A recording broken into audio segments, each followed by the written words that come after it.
স্বামী স্ত্রীর দাম্পত্য সম্পর্কের সীমা কোথায়?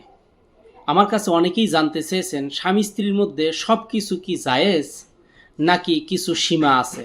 আমি উত্তরে বলতে চাই, ইসলাম দাম্পত্য সম্পর্ককে হালাল করেছে, কিন্তু সীমা নির্ধারণ করে দিয়েছে।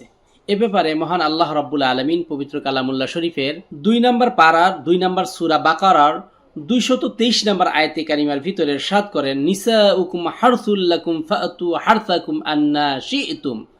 তোমাদের স্ত্রী তোমাদের জন্য শস্যক্ষেত, তোমরা যেভাবে ইচ্ছা তাদের কাছে আসতে পারো, তাদের ব্যবহার করতে পারো, তবে অবশ্যই শরিয়াতের সীমার মধ্যে। এ ব্যাপারে রাসূলুল্লাহ সাল্লাল্লাহু আলাইহি ওয়াসাল্লাম থেকে একটা দিক নির্দেশনা আমরা পাই। রাসূলুল্লাহ সাল্লাল্লাহু আলাইহি ওয়াসাল্লাম বলেন, মালউন্না মান আতামরাতুহু ফি দুবুরিহা।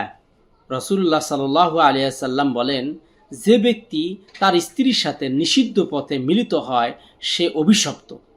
এটা সুনানু আবু দাউদের 2162 এবং সুনানু আত-তিরমিজি হাদিস নাম্বার 1165। এখান থেকে আমরা যেই শিক্ষণীয় বিষয়টা অনুধাবন করতে পারি সেটা হলো, হালাল সম্পর্ক হলো ইবাদত। আপনি যদি হালালভাবে স্ত্রীকে সময় দেন, স্ত্রীর সাথে সংযম করেন, অবশ্যই এটা ইবাদত হবে।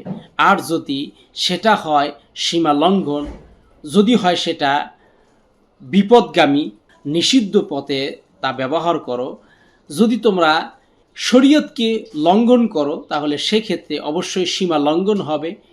অবশ্যই সীমা লঙ্ঘন করা গুনাহের কাজ। তাই আপনাদেরকে আমি যে বিষয়টা বলে দিতে চাই, লজ্জা হলো ইমানের অঙ্গ, ইমানের অংশ। দাম্পত্যেও তাকওয়া থাকতে হবে, কারণ আপনি একজন মুসলিম। আপনি আল্লাহর রসুল যেইভাবে যেই কাজগুলো করতে বলেছেন ওই কাজগুলো ওইভাবেই করতে হবে। যদি এর বাইরে যান সীমা লঙ্ঘন হবে।